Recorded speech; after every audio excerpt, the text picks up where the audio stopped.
வணக்கம், welcome back to chef Deena's kitchen. இன்றைக்கி நம்ம கிச்சனில் பார்க்க போகுது கொள்ளு ரசம்.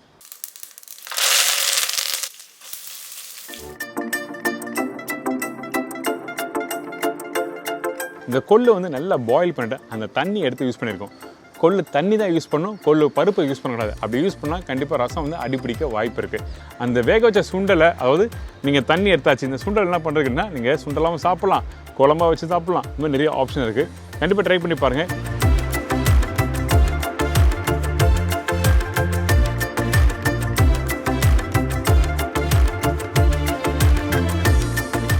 அதுக்கப்புறம் துவரம்பருப்பு துவையல். இந்த துவையல் சொன்ன உடனே நம்ம சாப்பாட்டுக்கு வந்து ஒரு முக்கியமான ஒரு சைட் டிஷ். ஆனால் நிறைய பேர் இன்றைக்கி யூஸ் பண்ணுறதில்ல.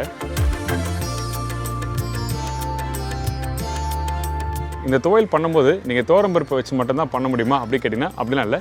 பாசிப்பருப்பு யூஸ் பண்ணலாம், உளுத்தம்பருப்பு யூஸ் பண்ணலாம், கருப்பு உளுத்தம்பருப்பு, பச்சை பயிறு, கடலைப்பருப்பு, ஏன் மூக்கடல் இருக்குல்ல, மூக்கடலை ஊற வச்சுட்டு நீங்கள் பண்ணலாம். ஸோ பல வகையில் துவையல் பண்ணலாம்.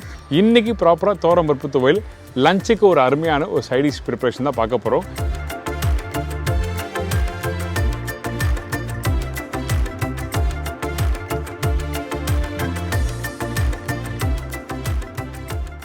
இப்போ இந்த டிஷ்ஷுக்கு தேவையான பொருட்கள் பார்த்தலாமா?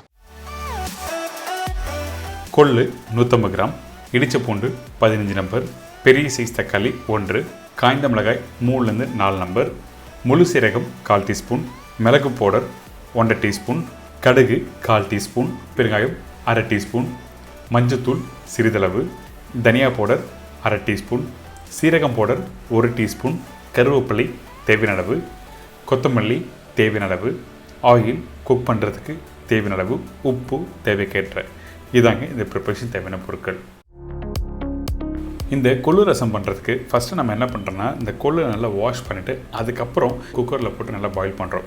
அதாவது கொள்ளு நீங்கள் கடையில் வாங்கியிருப்பீங்க, ஒன்று வந்து கொஞ்சம் லைட் ப்ரௌன் கலர் இருக்கும், இன்னொன்று கருப்பு கொள்ளு இருக்கும். கருப்பு கொள்ளு நீங்கள் யூஸ் பண்ணால் உடம்புக்கு ரொம்ப நல்லது. எஸ்பெஷலி வந்து ஊரில் இருக்கவங்களாம் பார்த்தீங்கன்னா தோல் எடுக்காத அந்த கருப்பு கொள்ளு வச்சு நிறைய ப்ரிப்பரேஷன் பண்ணுவாங்க. ஸோ அதனால தான் இன்றைக்கி நம்ம என்ன பண்ணுறோம், இந்த கருப்பு கொள்ளு நல்லா பாயில் பண்ணி ரசம் ரெடி பண்ணுறோம். நீங்கள் கரெக்டாக தேவையான தண்ணி ஊற்றி 5லேருந்து ஒரு 7 விசில் விட்டுருங்க. விட்ட பிறகு நீங்கள் எடுத்திங்கன்னா இந்த கொள்ளு நல்லா ரெடியாக இருக்கும். அதே டைமில் கொள்ளு மசிஞ்சு வரக்கூடாது, அந்த தண்ணி நல்லா நிறைய இருக்கணும். அதுக்காக நீங்கள் தேவையான தண்ணி ஊற்றி நல்லா பாயில் பண்ணுங்கள். அந்த கொள்ளு உள்ளே இருக்க கொள்ளு நல்லா மசிஞ்சு போச்சுன்னா என்ன அப்படின்னா, அந்த மசிஞ்ச அந்த கொள்ளு தண்ணியை எடுத்து நீங்கள் ரசம் பண்ணால் அடிப்பிடிக்க ஆரம்பிக்கும். இந்த மாதிரி தான் தண்ணியாக இருக்கணும்.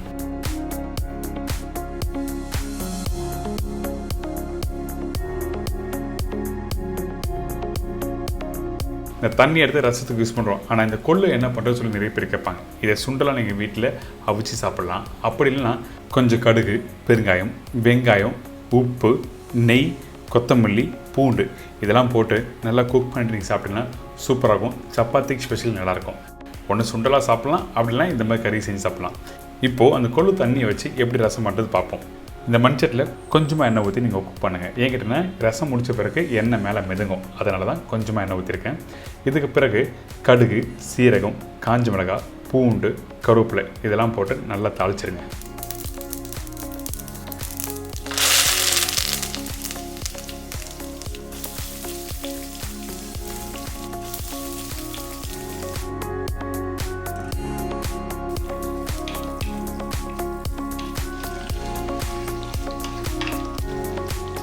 இந்த பூண்டு கொஞ்சம் லைட்டாக அந்த கலர் மாறணும். அதுக்கு பிறகு தக்காளி போடணும்.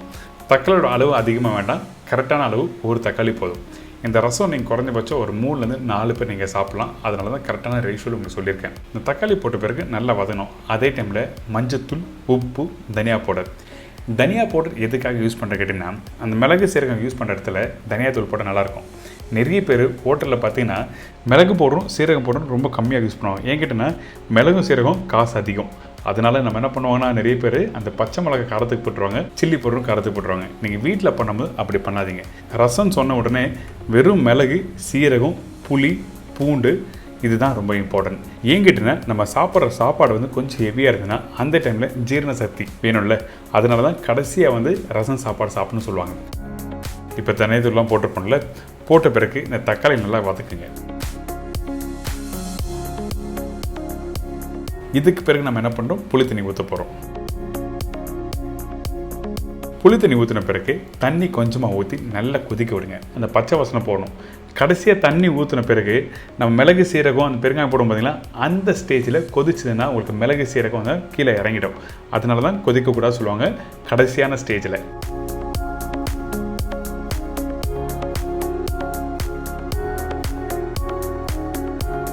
இப்போது இந்த புளி தண்ணி போட்ட பிறகு நல்லா கொதிச்சிருக்கு. அந்த பச்சை வாசனை போன பிறகு கொள்ளு தண்ணி.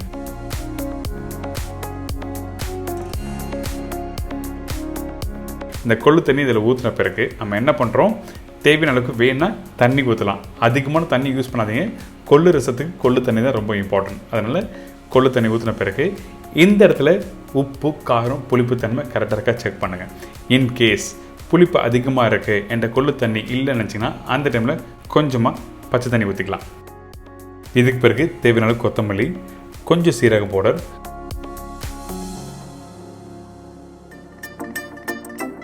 அதுக்கப்புறம் மிளகு பவுடர்,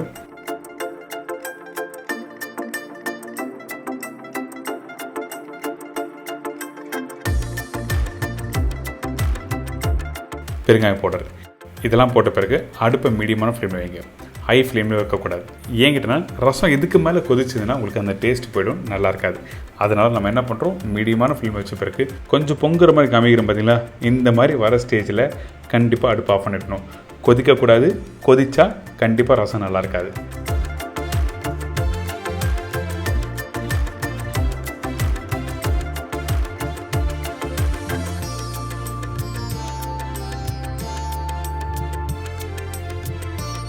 அடுத்தது துவரம்பருப்பு துவையல். ஃபஸ்ட்டு இந்த ரெசிபி தேவையான பொருட்கள் பார்த்துலாம். அதுக்கு முன்னாடி நம்ம சேனலில் நிறைய பேர் வீடியோ பார்த்து வீட்டில் ட்ரை பண்ணுற சொல்கிறாங்க.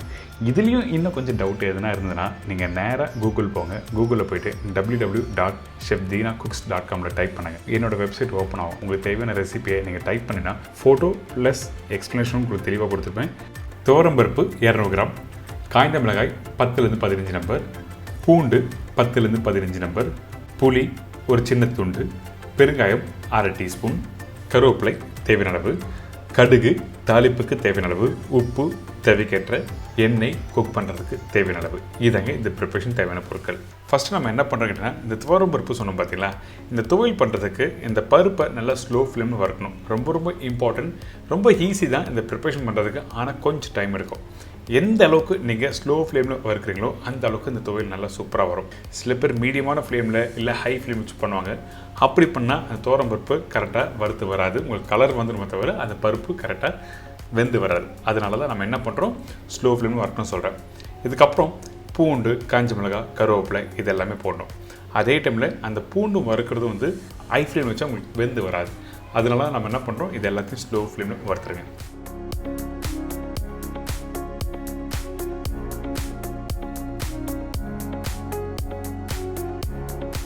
இப்போ ஆல்மோஸ்ட் ரெடி ஆகிடுச்சு. அதாவது ஒரு 70% ரெடி ஆன பிறகு நம்மக்கிட்ட இருக்க இந்த கருப்பு புளி போடுறோம். இந்த கருப்பு புளி எதுக்காக நான் இதில் யூஸ் பண்ணுறேன் கேட்டிங்கன்னா, அந்த டேஸ்ட் நல்லா எடுத்து கொடுக்கும். அந்த புளிப்பு தன்மை நல்லா ஷார்ப்பாக இருக்கும். எங்கள் வீட்டில் வெள்ளை புளி தான் இருக்குது, அதாவது புது புளி தான் இருக்குதுன்னு சொன்னிங்கன்னா கண்டிப்பாக யூஸ் பண்ணலாம், ஒன்றும் இல்லை. ஆனால் என்னோடய சஜஷன் பழைய புளி தான். இதுக்கு பிறகு உப்பு தேவையான அளவுக்கு,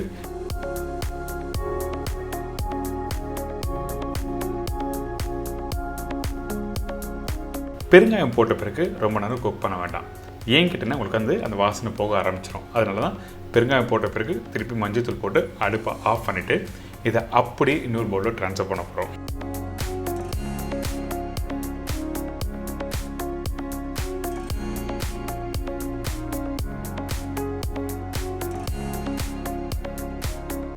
இந்த மாதிரி ட்ரான்ஸ்ஃபர் பண்ணிவிட்டு நல்லா சூடு ஆறட்டும். அதுக்கப்புறம் அரைக்க ஆரம்பிங்க. ஏன் கேட்டனா மிக்சியில் போட்டு அரைக்கும் போது கெட்டி ஆகும். அந்த டைமில் மிக்சி வந்து சரியாக ஓடாது. அதனால தான் நம்ம என்ன பண்ணுறோம், சூடு ஆறின பிறகு அரைக்கலாம்னு சொல்கிறோம். தேவையான அளவுக்கு போட்டு பார்த்திங்களா, இந்த பூண்டு கையில் எடுத்து லைட்டாக ப்ரெஸ் பண்ணாலே நல்லா சாஃப்டாக வந்து வரும். அதே மாதிரி தான் இந்த காஞ்ச மிளகாய், கருவேப்பிலை உங்களுக்கு காமிக்கிறேன்.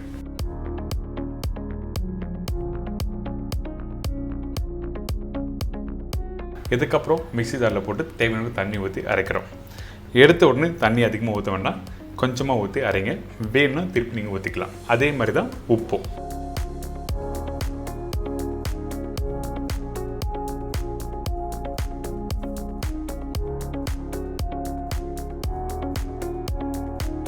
முக்கியமாக நம்ம மதியம் சாப்பாடு இல்லை நைட்டு சாப்பாடு சாப்பிட்றோம்ல அந்த டைமில் தொட்டுக்க பர்டிகுலராக இந்த ரசம் சாதம், தயிர் சாதம், கிள்ளி போட்ட சாம்பார் இந்த மாதிரி ப்ரிப்பரேஷன்லாம் நீங்கள் தொட்டு சாப்பிட்னா அந்தளவுக்கு பிரமாதமாக இருக்கும். அது மட்டும் இல்லை, டெய்லி மார்னிங் பிரேக்ஃபாஸ்ட்டில் இந்த கேழ்வரகு கூழ்லாம் சாப்பிடுவாங்கல்ல, கேழ்வரகு கூழ், அரிசி கஞ்சி, சீரக கஞ்சி, அந்த டைமில் இந்த மாதிரி துவையெல்லாம் வச்சு பண்ணலாம். துவரம்பருப்பு துவையல் மட்டும்தான் பண்ண முடியுமா அப்படி கேட்டிங்கன்னா அப்படிலாம் இல்லை. துவரம்பருப்பு, பாசிப்பருப்பு, பச்சைப்பயிறு, கடலைப்பருப்பு இந்த மாதிரி நீங்கள் எல்லா வகையிலும் நீங்கள் பண்ணிக்கலாம் பருப்பு வச்சு. அடுத்து நம்ம என்ன பண்ணுறோம், தாளிப்பு போடுறோம். தாளிப்பு அவசியம் இல்லை, பட் இருந்தாலும் சில பேருக்கு தாளிப்பு பிடிக்குன்னு சொல்லிட்டு தான் நான் தாளிப்பு போட்டிருக்கேன். கொஞ்சமாக நல்லெண்ணெய், அதுக்கப்புறம் கடுகு, காஞ்ச மிளகாய், கருவேப்பிலை தாளித்து கொட்டியிருக்கோம்.